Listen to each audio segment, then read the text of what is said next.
Kung gusto mo talagang gumaling ka, okay, stop eating white sugar. The healthiest is the muscovado. Tama? Alam niyo yun?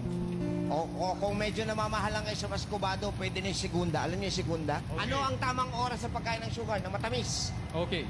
The crucial mistake we make is when we eat sweets as a snack. So, bawal na bawal tayong kumain ng sweets bilang snack. Pwede po siya right after meal. This way, your blood sugar levels go up, causing sugar spikes and crashes, leaving you tired and nervous. If you can't resist the temptation, treat yourself with some dessert right after main meal. Ayun. So,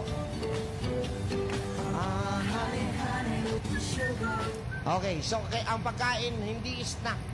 Wag snack. Kaya nga, during snack time at mahilig kayong mag-soft drinks, carbonated drinks, nako, dyan nasisira ng gusto ang inyong immune system. Hindi naman kayo makakain ng walang soft drinks. Wala tayong magagawa. Okay?